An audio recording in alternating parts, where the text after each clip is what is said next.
Olivier Mainvier, bonjour. Bonjour. Vous avez publié aux éditions L'Harmattan les coulisses des marchés publics. Alors ma première question sera assez simple. Pouvez-vous vous présenter? Alors je suis docteur en sciences de gestion, professeur d'intelligence économique dans une école de commerce et puis je suis également conseiller et expert sur les marchés publics. Pourquoi avoir écrit ce livre sur les marchés publics? Alors en fait c'est assez simple, les marchés publics représentent entre 8 et 25% du produit intérieur brut.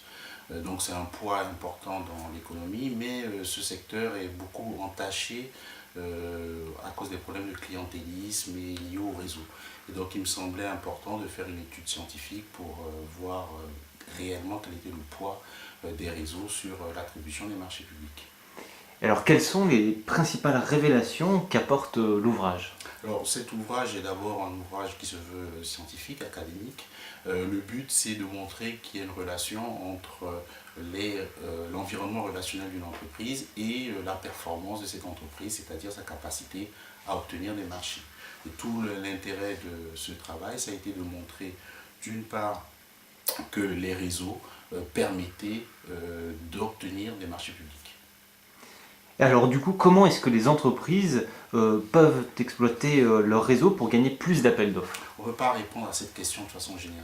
Il faut prendre entreprise par entreprise. Mais je vais prendre un exemple pour que vous compreniez. En 1995, Bouygues et Vinci se sont associés pour construire le Stade de France, obtenir le marché lié au Stade de France.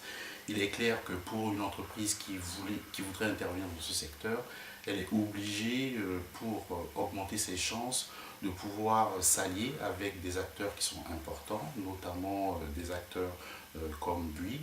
Et pour cela, il va falloir qu'elle construise ce qu'on appelle une relation asymétrique, une relation entre un fort et un faible. Et pour cela, il va falloir qu'elle arrive à obtenir une position centrale dans ce réseau. Et le but de mon travail, c'est de montrer comment est-ce qu'on fait pour devenir central dans un réseau. Sur quoi reposent les résultats de votre étude? Alors on a fait des observations sur les attributions de marché. On a observé à peu près 4000 alliances stratégiques qui se faisaient en France. Ça représente plus de 10 000 relations de coopération et plus de 6 000 entreprises. Et à partir de ces observations, on a mis en place des techniques d'analyse, notamment autour de ce qu'on appelle les big data, c'est-à-dire les données massives, et ça nous a permis d'obtenir les résultats que nous avons.